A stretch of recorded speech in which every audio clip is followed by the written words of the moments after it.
Hello friends, তোমাদেরকে আরও একবার অনামিকা সিম্পল রেসিপিতে স্বাগত। আজকে আমি খুব এক্সাইটেড, কারণ তোমরা যারা আমার ভিডিও দেখো তারা জানো আজকে আমি মায়ের বাড়িতে চলে এসেছি আরও একবার শুটিং করতে। তবে আমার মা অসুস্থতার কারণে এর আগে দুটো ভিডিও তোমাদের সাথে মা শেয়ার করেছে, কিন্তু তখন কিন্তু আমার রিকোয়েস্টে মা সেটা করেছে।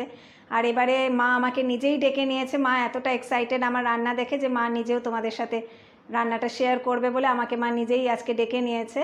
তা মা আজকে তোমাদেরকে ওল চিংড়ি মাছ দিয়ে ওলের কোপ্তা কারি করে তোমাদেরকে দেখাবে। তাহলে তোমরা প্লিজ আমার সাথে শেষ অবধি থেকো। আমার চ্যানেলটা সাবস্ক্রাইব করতে ভুলো না এবং বেল আইকনটা প্রেস করে দিও। তাহলে আমি সবার আগে তোমাদেরকে ইনগ্রিডিয়েন্টসগুলো দেখিয়ে দিচ্ছি, তারপরে মা রান্নাটা শুরু করবে। ওলের কোপ্তা কারি বানানোর জন্য এখানে 150 গ্রাম ওল সেদ্ধ করে চটকে রাখা হয়েছে, আর 100 গ্রাম মতন ছোলার ডাল বাটা রয়েছে। এতে একটা কাঁচা লঙ্কা দিয়ে ডালটাকে বেটে রেখেছি। এখানে 300 গ্রাম চিংড়ি মাছের নুন হলুদ মাখিয়ে রাখা হয়েছে। এখানে 1 টিস্পুন গোটা জিরে আছে, 2টো তেজপাতা আছে আর 2টো কাঁচা লঙ্কা আছে। এখানে এই পেস্টটা তৈরি করে রেখেছি। এখানে 1 টেবিল চামচ আদা বাটা আছে, 1 টিস্পুন ধনে গুঁড়ো, 1 টিস্পুন জিরে গুঁড়ো আছে, 1 টিস্পুন হলুদ গুঁড়ো আছে আর 1 টিস্পুন কাশ্মীরি লাল পাউডার আছে। আর এখানে একটা ছোট পেঁয়াজ আমি পাতলা কুচি করে নুন মাখিয়ে রেখে দেওয়া হয়েছে। আলু লাল করে ভেজে রাখা হয়েছে ছোট টুকরো করে কেটে। 1 টেবিল চামচ আদা গ্রেট করে রাখা হয়েছে। হাফ পেঁয়াজ, সেটাও গ্রেট করে রাখা হয়েছে।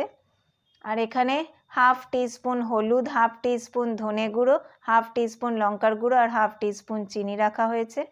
এখানে 5 কোয়া মতন রসুন গ্রেট করে রাখা আছে। মা স্বাদ মতো নুন দিয়ে দিয়েছে।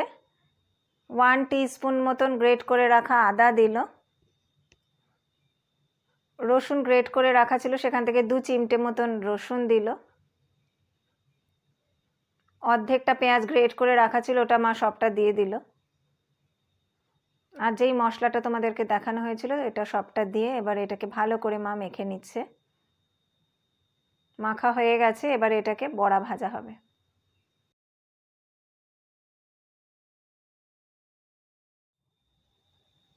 তেলটা কড়াইতে গরম হয়ে গেছে। এবারে এইভাবে ওলের কোপ্তাগুলো আমরা ভেজে নেব। মা এবারে বড়াগুলো উল্টে নিচ্ছে। ওলের কোপ্তাগুলো ভাজা হয়ে গেছে, বাটিতে তুলে নিলাম। এবারে কোপ্তার গ্রেভিটা বানানোর জন্য আমরা তেলে প্রথমেই জিরে ফোড়ন দিয়ে দিল মা, তেজপাতা দিয়ে দেওয়া হলো, আর যেই পেঁয়াজটাকে কুচি করে রাখা হয়েছিল সেটাও দিয়ে দেওয়া হলো। দিয়ে রসুন কুচি বাদবাকি যেটুকু ছিল গ্রেট করে ওটাও দিয়ে নেড়ে নিচ্ছে। এবারে মা চিংড়ি মাছটা দিয়ে এই মশলার সাথে খুব ভালো করে ভেজে নেবে।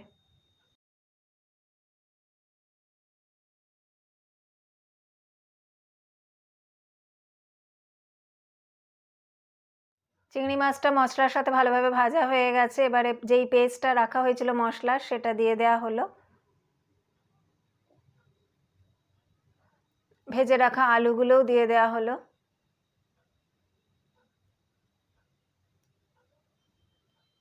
স্বাদ মতো নুন দিয়ে দেওয়া হলো আর 1 টিস্পুন চিনি দিয়ে এবার মশলাটাকে কষাতে হবে। খুব সামান্য একটু জল দিয়ে মশলাটাকে মা আরও কিছুক্ষণ কষিয়ে নেবে। মশলাটা কষানো হয়ে গেছে, তেল ছেড়ে দিয়েছে। এবারে 3 কাপ গরম জল দিয়ে এটাকে ফুটতে সময় দেব। ঝোলটা ফুটছে, মা কাঁচা লঙ্কা 2টো দিয়ে দিল। ঝোলটা ভালো মতো ফুটে গেছে। এবারে ওলের কোপ্তাগুলো দিয়ে দেওয়া হচ্ছে। এবার কোপ্তাগুলো ঝোলের সাথে খুব ভালো মতো ফুটিয়ে নিতে হবে।